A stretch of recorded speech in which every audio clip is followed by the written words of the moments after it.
Sleep tight.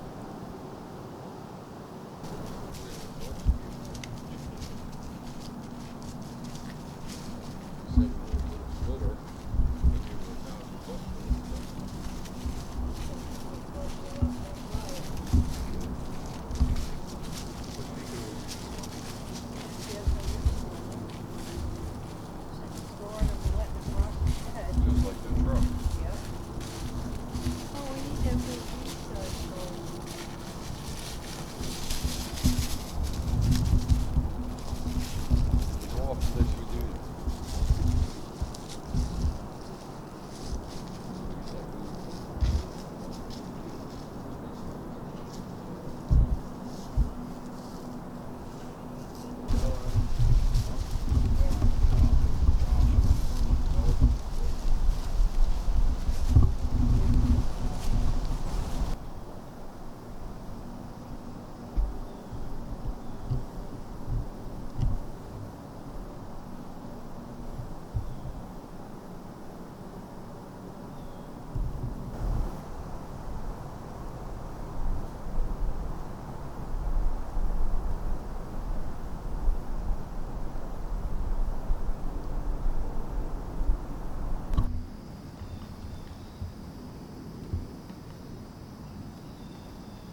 She's down right there. She's down right there. I really wasn't going to shoot a doe here in this last light, and you can barely see. She had been hit by a car. I felt bad. She was injured. Okay, everyone. Let's see if we can find... Let's see if we can find this arrow.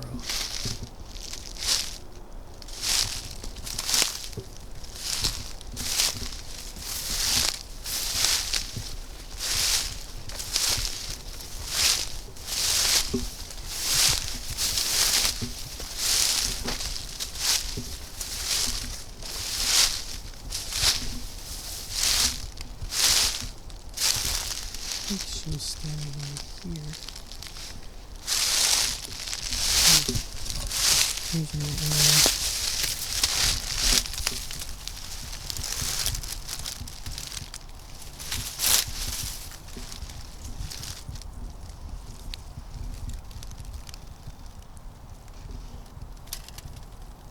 It's got blood on it.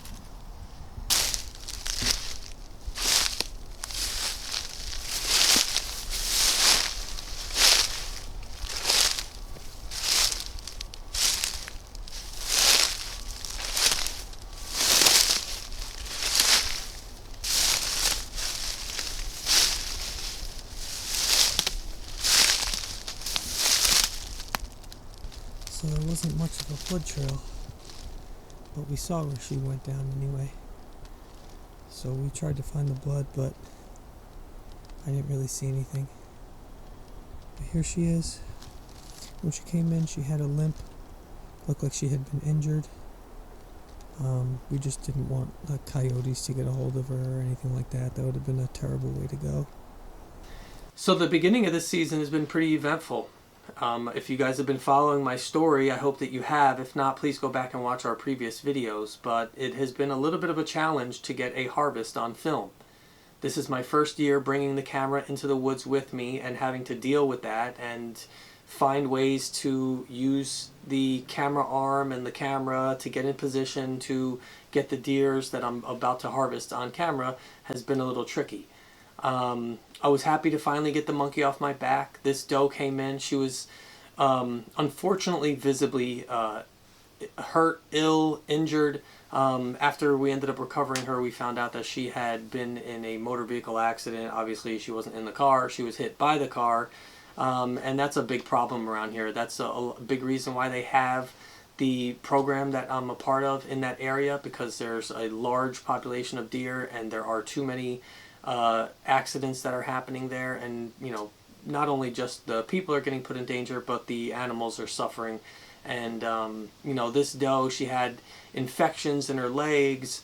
Her shoulder was almost completely dislocated from her body. The muscles had been completely torn from their sockets. She had cracked ribs. I mean, there was pretty much nothing to be salvaged on her, and it was just a shame to have to see her be in pain that way. So we chose to harvest her. Another little malfunction that happened, it seemed like my lighted knock, the battery had died, and I didn't get the, effect of the lighted knock flying through the night sky. But, I'm replacing that, and hopefully for the next one, everything will be up and running. But yeah, it's been a humbling experience, and I give a lot of respect to anyone who's taking the camera into the woods with them. I'm sure every single person will tell you it definitely adds a level of difficulty.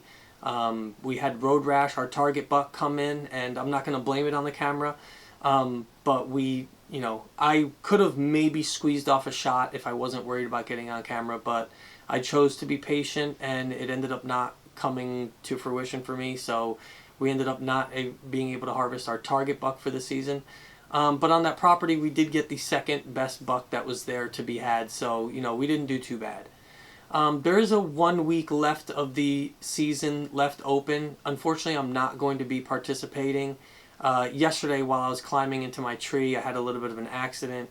I crossed the creek on the way to my stand, and my shoes were a little wet, and as I was climbing into my saddle, my left foot slipped off one of the stairs and kind of pinned me up against a tree, And in an effort to kind of regain my balance, I tried to use my head to kind of push my body off the tree to kind of get my left hand and left foot back onto the tree and onto the rope.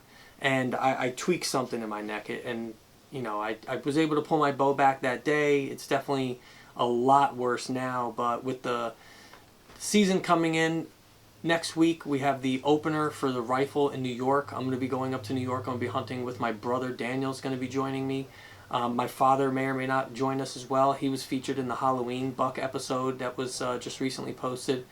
And I just want to make sure that I'm good and ready to go for that. We're going to probably do a lot of walking, still hunting, and we're going to be in some pretty mountainous terrain. And if we do have to drag something out of there, I want to make sure that I'm going to be strong enough to do that. So for right now, we're just going to put a pause on bow hunting this property until probably we come back from New York and Pennsylvania.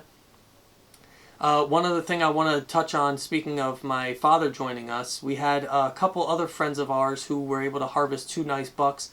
Gio and his nephew Dominic, they harvested a pair of bucks on the same day.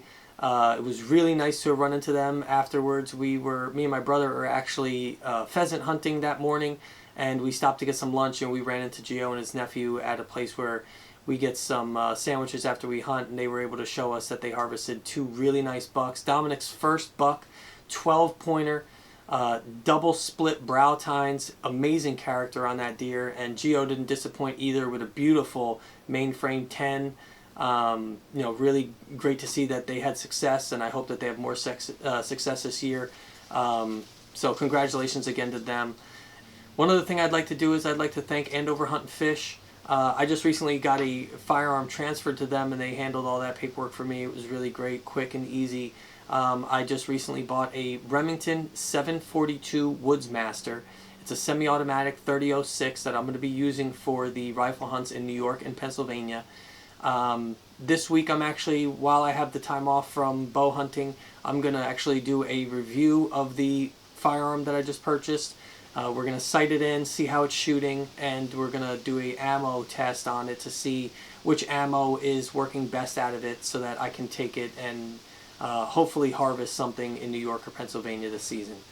Thanks again, guys, for tuning in. Also, you guys can catch us on our podcast, the Winged Tail Boys podcast, that can be found on the Sportsman's Empire Podcast Network. We can also be found on Apple Podcast and Spotify as well. If you can, please leave us a 5-star review, and on Apple, a written review. It really helps out the channel, and we want to be able to keep providing content that you guys are interested in. If you guys can just let us know what that is, we'll make sure that we touch on those things. Thanks again for tuning in. We'll see you in the next video, and remember, success is just a commitment away.